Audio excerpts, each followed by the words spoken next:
Hello student, welcome to my YouTube channel Pramod science classes. Student, इस वीडियो में हम सब क्लास 12th के जितने विद्यार्थी 25 फरवरी को रसायन विज्ञान का पेपर देने वाले हैं मेरे प्यारे बच्चों, उनके लिए हम एक बहुत ही रसायन विज्ञान का वायरल पेपर लेकर आए हुए हैं।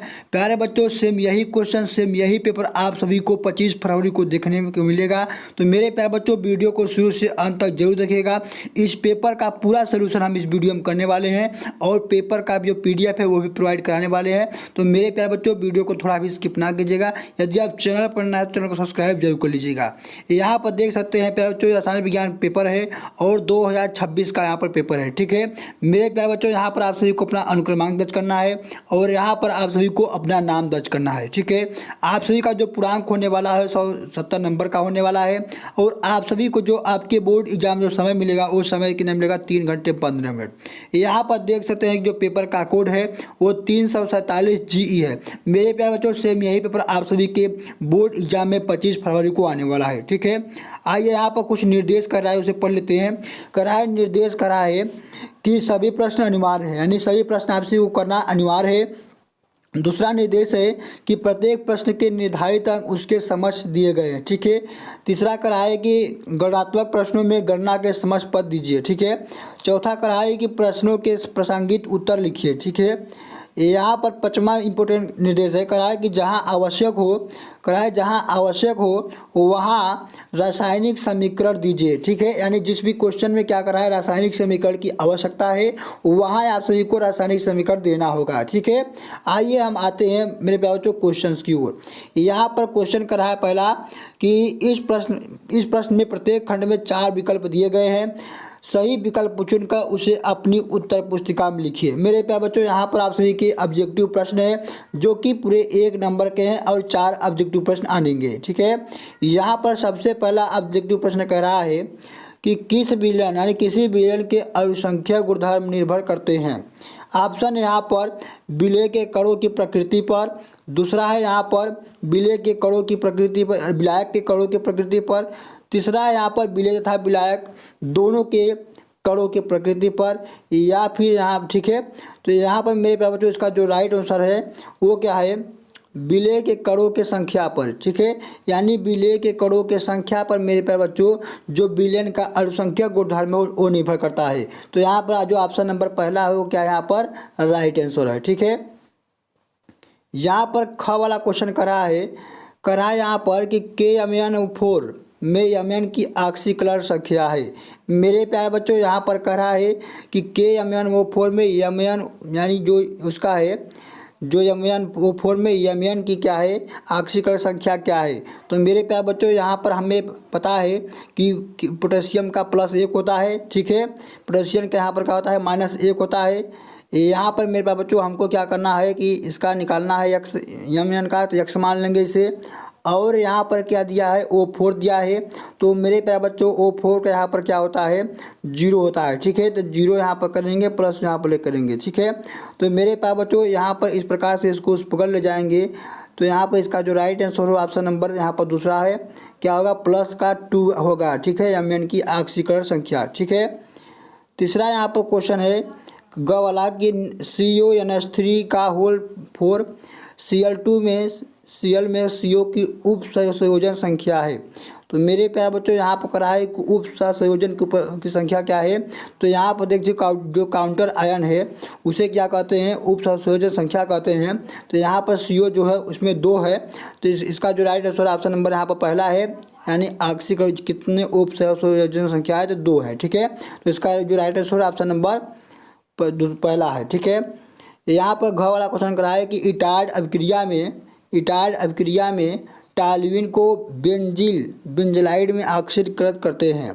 ऑप्शन है H2O2 द्वारा, दूसरा है Cr2OTCl2 द्वारा, तीसरा है Cl2 द्वारा, या फिर KMnO4 द्वारा। तो मेरे प्यारे बच्चों इसका जो राइट आंसर है ऑप्शन नंबर यहाँ पर दूसरा है CrO2Cl2 द्वारा। ठीक है, ऑप्शन नंबर यहाँ पर दूसरा क्या है राइट आंसर है। अब मेरे प्यारे बच्चों यहाँ पर आप सभी का पांचवा क्वेश्चन है। पांचवा क्वेश्चन कर रहा है यहाँ पर कि बेंजीन डाइजोनियम क्लोराइड की क्रिया क्षारीय माध्यम में फिनाल से होने पर परिणाम होता है। ऑप्शन है यहाँ पर डाइफेनिल प्राप्त होता है, या फिर पी हाइड्रोक्सो एजोबेंजीन प्राप्त होता है, या फिर क्लोरोबेंजीन प्राप्त होता है, या फिर यहाँ पर बेंजीन प्राप्त होता है। तो मेरे प्यार बच्चों, जब हम लोग बेंजीन डाइजोनियम क्लोराइड की क्रिया क्षारीय माध्यम में फिनाल से कराते हैं तो पी हाइड्रोक्सी एजोबेंजीन प्राप्त होता है। तो यहाँ पर जो इसका राइट आंसर है ऑप्शन नंबर दूसरा यहाँ पर क्या है इसका राइट आंसर है। ठीक है, अगला यहाँ पर क्वेश्चन है कराए कि किस विटामिन के कमी से रतौंधी होता है। ऑप्शन है विटामिन ए के कमी से, या फिर विटामिन B1 की कमी से, या फिर विटामिन सी की कमी से, या फिर विटामिन डी की कमी से।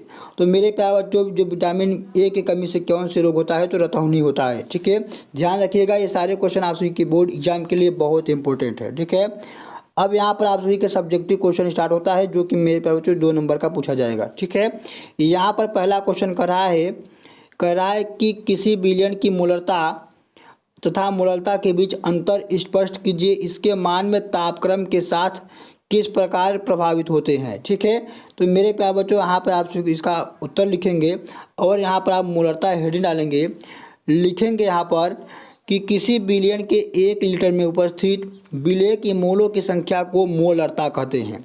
फार्मूला इसका लिखेंगे कि मोलरता बराबर विलेय की मोलों की संख्या अपान में विलयन का आयतन लीटर में। ठीक है, इस प्रकार से आप इसका परिभाषा लिखेंगे। यहाँ पर लिखेंगे मोलरता के बारे में लिखेंगे मोलरता का परिभाषा कि किसी विलयन के 1 किलोग्राम विलायक में उपस्थित विलेय के मोलों की संख्या को मोलरता कहते हैं। ठीक है, तो यहाँ पर इसका फार्मूला लिखेंगे मोलरता बराबर कि विलेय के मोलों की संख्या अपान में विलायक का द्रव्यमान किलोग्राम में। ठीक है, इस तरीके से आप इसका आंसर लिखेंगे। ठीक है, अगला यहाँ पर ख वाला क्वेश्चन कर रहा है कि पायरियोलुसाइड में से पोटेशियम परमैंगनेट बनाने की विधि का वर्णन कीजिए। पोटेशियम परमैंगनेट आयन का संरचना सूत्र लिखिए। ठीक है, तो आप इसका यहाँ पर आंसर लिखेंगे उत्तर डालेंगे और लिखेंगे कि यहाँ पर निर्माण। ठीक है, निर्माण में आप हेडिंग डालेंगे कि पायरियोलुसाइड का यानी पायरियोलुसाइड का सूत्र क्या होता है, MnO2 का K2CO3 के साथ गर्म करना। ठीक है, हेडिंग डालेंगे और लिखेंगे इसमें कि MnO2 को K2CO3 के साथ वायु की उपस्थिति में गर्म करने पर K2MnO4 प्राप्त होता है। ठीक है, यानी पोटेशियम परमैंगनेट प्राप्त होता है। ठीक है, अब दूसरा हेडिंग लेंगे कि K2MnO4 को जल में घोलना और ऑक्सीकरण। ठीक है, तो यहाँ पर लिखेंगे कि प्राप्त K2MnO4 को जल में घोलकर क्लोरीन गैस से अभिक्रित किया जाता है, जिससे KMnO4 प्राप्त होता है। इसी को हम लोग क्या कहते हैं, पोटेशियम परमैंगनेट कहते हैं। ठीक है, इस प्रकार से आप इसका आंसर लिखेंगे। अब इसका संरचना सूत्र लिखेंगे संरचना सूत्र डालेंगे और लिखेंगे कि पोटेशियम आयन यानी MnO4 माइनस में मैग्नीज का ऑक्सीकरण संख्या 7 होती है। ठीक है, 7 होती है। इसकी संरचना चतुष्फलकी होती है। ठीक है, जिसमें मैग्नीज परमाणु केंद्र के में होता है और 4 ऑक्सीजन परमाणु के चारों ओर उपस्थित होते हैं। इस तरीके से इसका आंसर लिखेंगे। ठीक है, अगला यहाँ पर क्वेश्चन कर रहा है ग वाला कि उप सहसंयोजन यौगिक में आयन समायोता तथा बंधनी समायोता को उदाहरण दो सही समझाइए। तो इसका उत्तर लिखेंगे कि आयन समायोता आप हेडिंग डालेंगे और लिखेंगे कि इस प्रकार के समायवी यौगिकों में आयन अलग अलग क्रम में आयनीकृत होते हैं। उदाहरण लिखेंगे यहाँ पर कि CONH3 या SO4 ब्रैकेट बंद करेंगे और लिखेंगे Cl। ठीक है, और लिखेंगे CONH3 Cl SO2। ठीक है, इसे क्या कहते हैं, आयनन समावता कहते हैं। ठीक है, यहाँ पर बंधनी समावता हेडिंग डालेंगे और लिखेंगे कि इस प्रकार के समायवी यौगिकों में लिगेंड केंद्रीय धातु परमाणु से अलग अलग तरीके से जुड़ जाते हैं। ठीक है, तो इसका आप यहाँ पर उदाहरण लिखेंगे, क्या लिखेंगे कि CONH3 Cl2 Cl 2 क्लोरीन परमाणु से एक दूसरे के सम्मुख विपरीत स्थित हो सकते हैं। ठीक है, इस प्रकार से आप इसको आंसर लिखेंगे। अगला यहाँ पर क्वेश्चन है कि हेलो एल्केन में एक अणुक नाभिक राबी प्रतिस्थापन अभिक्रिया यानी असोहन की क्रियाविधि का वर्णन कीजिए। ठीक है, आप यहाँ पर उत्तर लिखेंगे हेलो एल्केन में SO1 अभिक्रिया हेडिंग डालेंगे और यहाँ पर लिखेंगे उसका परिभाषा कि SO1 अभिक्रिया एक द्विपदीय अभिक्रिया है जिसमें पहले कार्बोटायन बनता है। ठीक है, कार्बोधनायन बनता है, फिर नाभिक रागी पर उसका आक्रमण होता है। ठीक है, इस प्रकार से लिखने के बाद इसका क्रिया विधि लिखेंगे, इसका मैकेनिज्म लिखेंगे। क्या हेडना लेंगे कि कार्बोधनायन का निर्माण, तो लिखेंगे कि हेलो एल्कोन में हाइड्रोजन परमाणु धीरे धीरे हटकर कार्बोकेटायन बनता है। यह चरण दर सीमांत होता है। ठीक है, फिर यहाँ पे हेडना लेंगे कि नाभिक रागी का आक्रमण, इसमें लिखेंगे कि बना हुआ जो कार्बोकेटायन है वो एक इलेक्ट्रॉन स्नेही होता है, इसलिए नाभिक रागी पर इसका आक्रमण करके स्थायी उत्पाद बनाता है। यह चरण तीव्र होता है। ठीक है, इस तरीके से आप सभी को इसका आंसर लिखना है। अगला यहाँ पर क्वेश्चन है मेरे प्यारे बच्चों, कर रहा है कि अवाष्पशील विलेय तथा वाष्पशील विलायक से बने विलयन में राउल्ट के नियम की व्याख्या कीजिए। तो आप यहाँ पे इसका उत्तर लिखेंगे कि किसी निश्चित तापमान पर अवाष्पशील विलेय को वाष्पशील विलायक में घोलने पर विलयन का वाष्प शुद्ध विलायक के वाष्प दाब के बराबर हो जाता है और विलेय मोल अंश के समानुपाती होता है। इस प्रकार से राउल्ट का नियम लिखेंगे। इसको गणितीय रूप में इसका फार्मूला लिखेंगे कि P बराबर P0 A इंटू एक्स ए, जहाँ क्या है जो P है वो क्या है विलयन का वाष्प दाब है। ठीक है, और जो P0 है मेरे प्यारे बच्चों का है शुद्ध विलायक का वाष्प दाब है और एक्स ए का है विलायक का मोल अंश है। ठीक है, इस तरीके से इसका आंसर लिखेंगे। अगला यहाँ पर क्वेश्चन है कि इथेनॉल के निर्जलीकरण की क्रियाविधि समझाइए। ठीक है, यहाँ पर उसका उत्तर लिखेंगे कि इथेनॉल का निर्जलीकरण का मतलब है कि इथेनॉल से जल को हटा देना। ठीक है, यह एक महत्वपूर्ण रासायनिक प्रक्रिया है जिसका उपयोग कई औद्योगिक प्रक्रियाओं में किया जाता है। इसका कार्यविधि लिखेंगे कि इथेनॉल को शांत सल्फ्यूरिक अम्ल के साथ गर्म करने पर यह निर्जलीकरण प्रक्रिया से गुजरता है और एथीन प्राप्त होता है। ठीक है, इसका आप यहाँ पर लिखेंगे रासायनिक सूत्र लिखेंगे CH3CH2OH प्लस H2SO4 का लिखेंगे। इसके बाद लिखेंगे कि CH2 उत्पाद यहाँ का बना CH2 double bond CH2 plus H2SO4। ठीक है, इस प्रकार से आप सभी को यहाँ पर इसका आंसर लिखना है। इसके बारे में लिखेंगे कि यह प्रक्रिया दो चरणों में होती है। कि पहले में क्या होता है कि एथिल हाइड्रोजन सल्फेट का निर्माण इथेनॉल सल्फ्यूरिक अम्ल के साथ अभिक्रिया करके हाइड्रोसल्फेट बनाता है। ठीक है, दूसरा में क्या होता है कि एथीन का निर्माण होता है कि एथीन हाइड्रोजन सल्फेट उच्च तापमान पर विघटित होकर एथीन और जल देता है। इस तरीके से इसका आंसर लिखना है। अगला यहाँ पर क्वेश्चन कर रहा है कि फेलिंग विलयन तथा सिर्फ अभिकर्मक द्वारा एल्डिहाइड तथा कीटोन में भिन्नता स्पष्ट कीजिए। ठीक है, तो यहाँ पर आप इसका उत्तर लिखेंगे कि एल्डिहाइड और कीटोन दोनों कार्बनिक यौगिक हैं, लेकिन इनमें कुछ महत्वपूर्ण अंतर होते हैं। इन अंतरों को पहचानने के लिए हमें फेलिंग विलयन और सिर्फ अभिकर्मक का उपयोग करते हैं। तो आप यहाँ पे हेडिंग डालेंगे फेलिंग विलयन। क्या लिखेंगे? फेलिंग विलयन हेडिंग लिखेंगे और लिखेंगे कि यह एक गहरा नीला रंग का विलयन होता है। एल्डिहाइड फेलिंग विलयन को गर्म करने पर लाल अवक्षेप प्राप्त होता है, जबकि कीटोन कोई परिवर्तन नहीं करता है। ठीक है, फिर यहाँ पर लिखेंगे सिर्फ अभिकर्मक हेडिंग लेंगे और लिखेंगे कि यह एक रंगीन यौगिक होता है। एल्डिहाइड सिर्फ अभिकर्मक के साथ अभिक्रिया करके रंगीन यौगिक बनाता है, जबकि कीटोन कोई रंगीन यौगिक नहीं बनाता है। इस तरीके से आप इसका परीक्षण करेंगे। ठीक है, अगला यहाँ पर क्वेश्चन है घ वाला कि कार्बोहाइड्रेट को परिभाषित कीजिए, ग्लूकोज एवं फ्रक्टोज में क्या कीजिए? विभेद कीजिए। तो आप कार्बोहाइड्रेट हेडिंग और लिखेंगे कि कार्बोहाइड्रेट ऐसे जैविक यौगिक होते हैं जो कार्बन, हाइड्रोजन और ऑक्सीजन से बने होते हैं। इनका समान सूत्र CnH2O होता है। कार्बोहाइड्रेट हमारे शरीर के लिए ऊर्जा का मुख्य स्रोत है। ठीक है, अब इसमें ग्लूकोज और फ्रक्टोज में इसका आप लिखेंगे अंतर लिखेंगे और लिखेंगे पहले रासायनिक संरचना में अंतर लिखेंगे, ठीक है।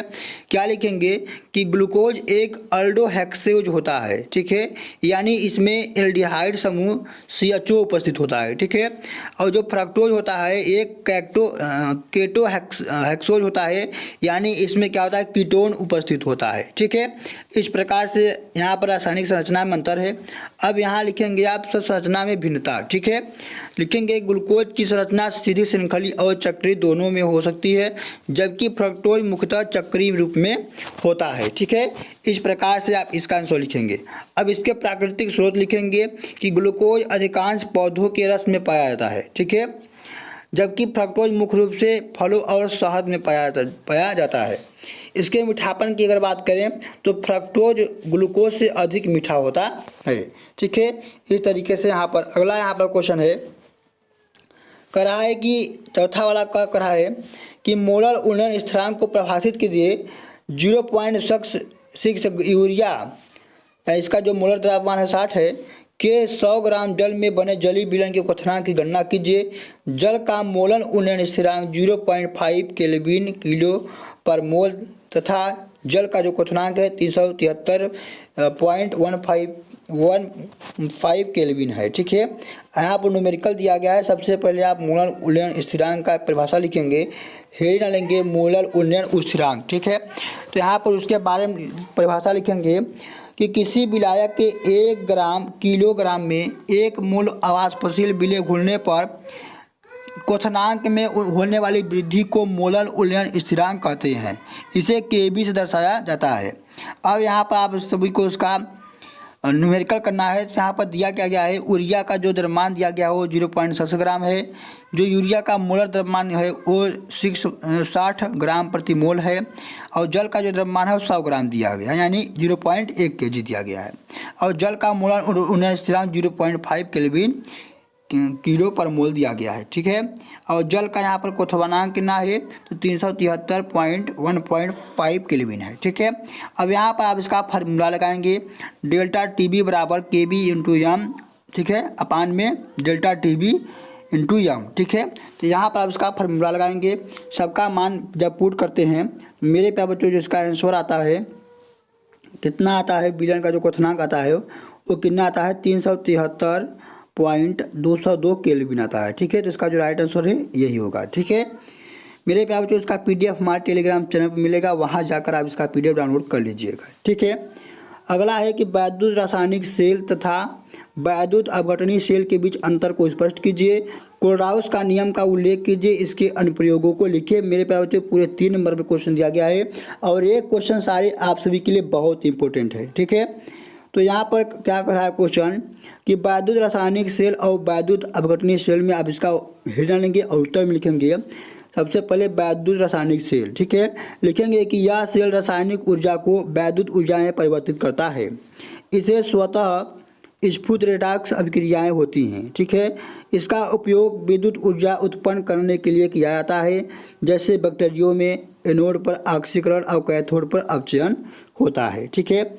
आप यहाँ पर हेडिंग डालेंगे वैद्युत अपघटनीय सेल, ठीक है, और लिखेंगे इसमें पहला कि यह विद्युत ऊर्जा को रासायनिक ऊर्जा में परिवर्तन करता है।